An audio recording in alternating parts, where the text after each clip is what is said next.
레비소체 치매의 7가지 증상에 대한 이야기입니다. 헛것을 봤다 이렇게 이야기하러 한 때가 있는데요. 시각적으로 있는 것처럼 보이는 것을 헛것이 보인다 그러죠. 이런 헛것을 멀쩡한 사람이 봐도 굉장히 무섭고 두려운데 치매 환자가 이런 헛것을 보게 되면 정말 무섭고 깜짝 놀라고 그럴 수 있죠. 이렇게 한시 헛것이 보이는 치매 중에 레비소체 치매라는 것이 있습니다. 루이바디 치매라고도 하는 레비소체는 알파시누클레인이라는 단백질이 뇌 세포 안에 쌓이면서 뇌가 나빠지는 겁니다. 대표적으로 생각하는 곳, 기억하는 곳, 운동하는 그런 뇌세포에 잘 쌓입니다. 이로 인해 첫 번째는 생각하는 능력, 사고력이 느려지고 두 번째는 기억력이 떨어지고 세 번째는 파킨슨 증상이 나타날 수 있고 네 번째는 시각적 감각, 헛것이 잘 보일 수가 있고 다섯 번째는 수면장애가 생길 수 있고 여섯 번째는 자율신경실조증이 올 수 있고 일곱 번째는 신경정신병 증상이 나타날 수 있습니다.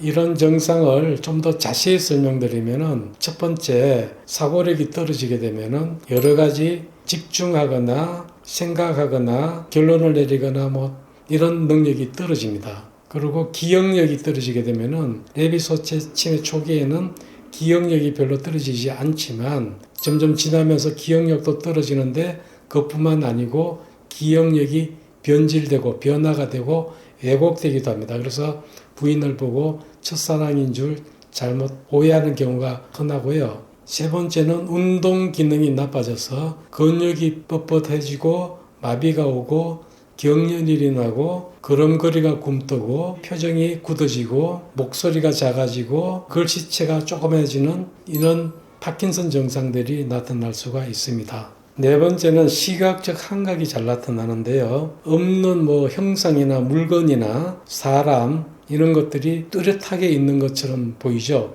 쉽게 이야기하면 귀신 같다 이렇게 이야기할 수도 있는 내용입니다. 그런데 이게 꼭 눈에 한시만 생기는 게 아니고 청각, 한청이 들릴 수도 있고 냄새를 잘못 맡을 수도 있고 입맛이 변할 수도 있고 감각이 이상하게 바뀔 수도 있습니다.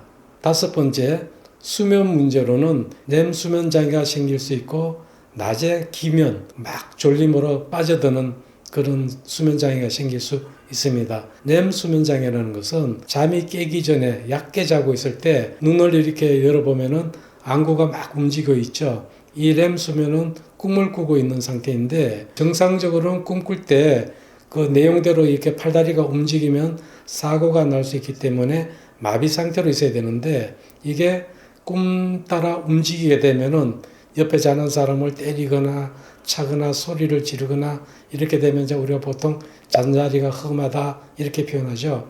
이런 증상들이 나타날 수 있고 낮에는 갑자기 그 잠이 쏟아져 가지고 한 두세 시간 이렇게 잠으로 골아떨어지는 그런 증상이 나타날 수도 있습니다.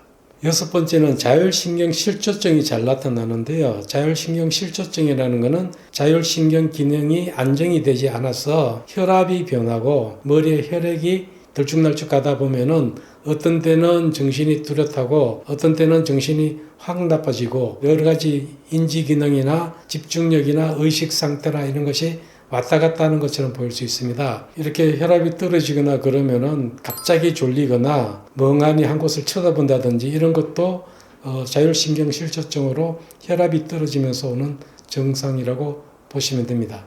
일곱 번째는 신경정신병 증상이 나타날 수 있습니다. 우울증 증상이라든지 하를 잘 낸다든지 눈치를 보거나 이런 게 안 될 수가 있습니다. 레비소체 치매는 50세 이상의 남자에게 잘 발생합니다. 처음에는 기억력이 많이 안 떨어지고 정신병이나 뇌질환하고 증상이 비슷한 면들이 있어서 치매로 금방 진단이 잘 안 되는 그런 면이 있습니다. 알츠하이머 치매가 되기 전에 오래전부터 기억력이 쭉 떨어지는 것처럼 또 전두척도 치매가 되기 전에 오래전부터 나타나는 것처럼 레비소체 치매도 되기 전에 오래전부터 특별한 증상들이 나타납니다. 예를 들면은 냄새를 아주 못 맡거나 렘 수면 장애가 생기거나 하지 불안 증후군이 생기거나 낮잠이 많아지는 이런 증상들이 레비소체 치매가 오기 수년 또는 십수년 전부터 이런 증상들이 나타납니다. 이러면은 병원에 오셔서 치매 검사를 받고 상담을 하시고 미리 대비를 하는 것이 좋습니다.